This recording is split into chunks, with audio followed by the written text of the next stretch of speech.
Hey everyone, Mario again coming at you with another literature review. As you can tell, I'm continuing my reviews of the Dark Tower series.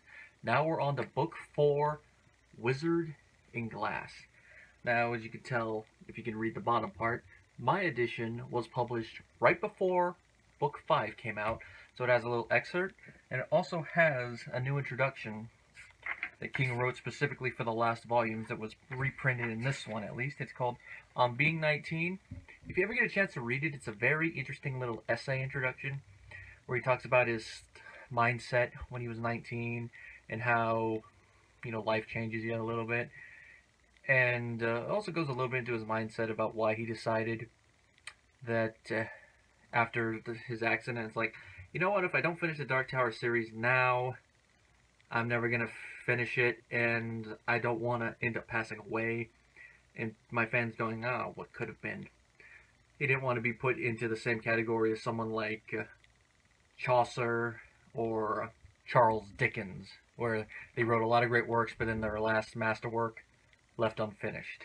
This book was published in November of '97. It's a little under 700 pages. It's 668, my edition is.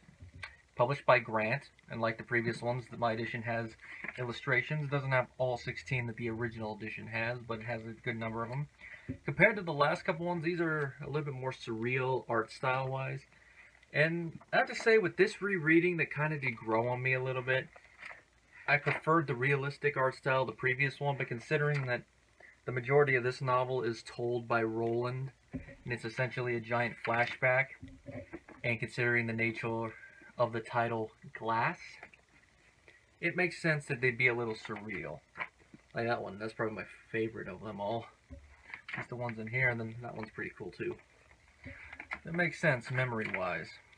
Oh, that also is another one of my favorite ones.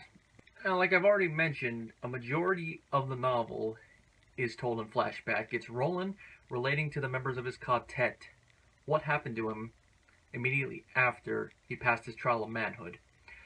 Following his little night with the whore. Well, I probably should say lady of the evening, because some people might get a little ippity about that, but that's what Roland describes her as. His father comes out and basically tosses him out of the bed naked. They have a little discussion, and we find out Roland's father knew about Martin and his mother. Now, to prevent Martin or someone else related to the good man from killing Roland, his father decides to send him on an errand so he'll be out of the way for a while, and he decides to take his two buddies, Cuthbert and Elaine, with him. He's sent to the barony of Megis, basically the count, that they're going incognito and in disguise, under the guise of boys being sent to be punished, and it's here where their first real test happens. Roland meets Susan, and we're finally introduced to Susan, as Roland remembers in his musings in the last two novels, the lovely girl at the window. And she is the love of Roland's life, and you can tell from the moment they meet that they are, as they would put it in their terminology, well met.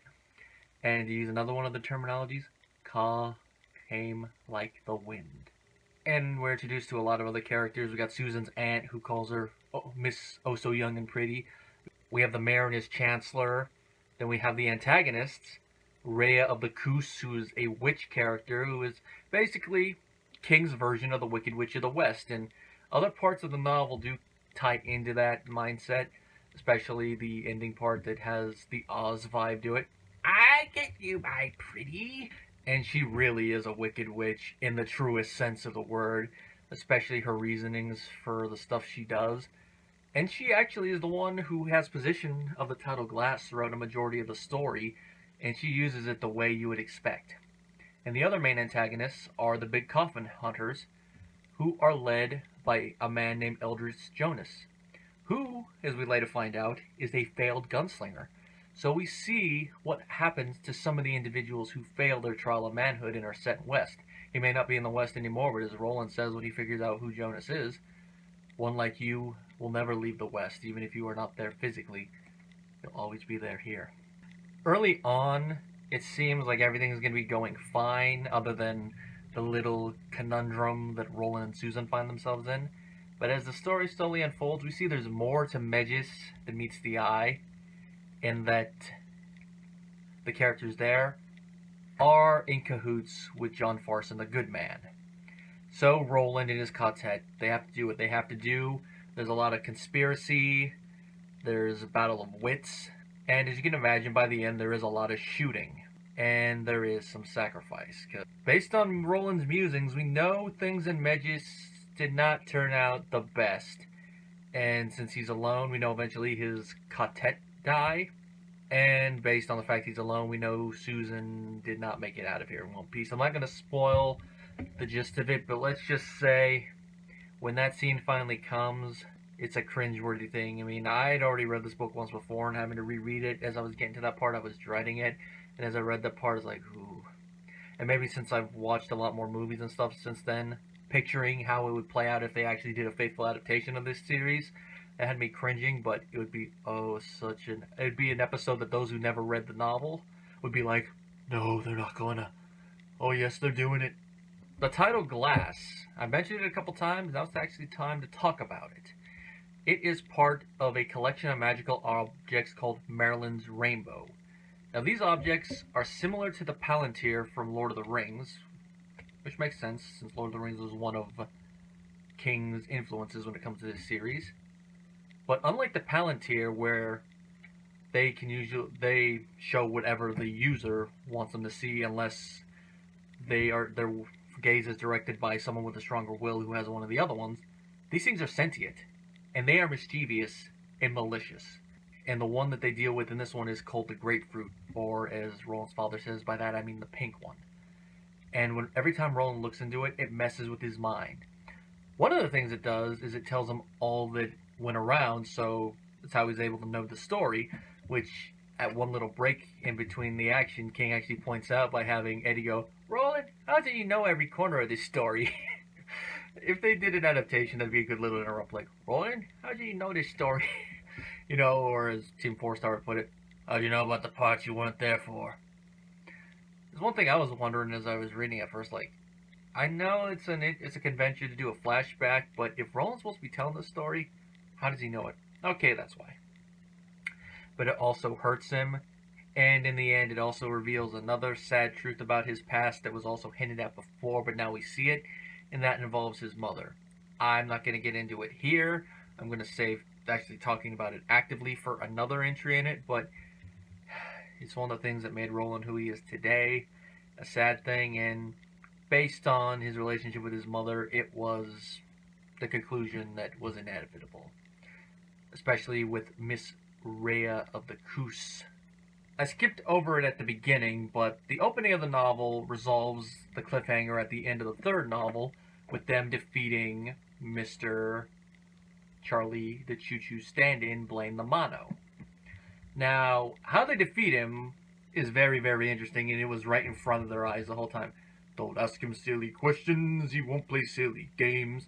And it's Eddie, of all people, who figures it out, and Roland has to cry his pardon afterwards. I'm not going to spoil it, but if you know Eddie's personality, you can kind of figure out what it is before you read it.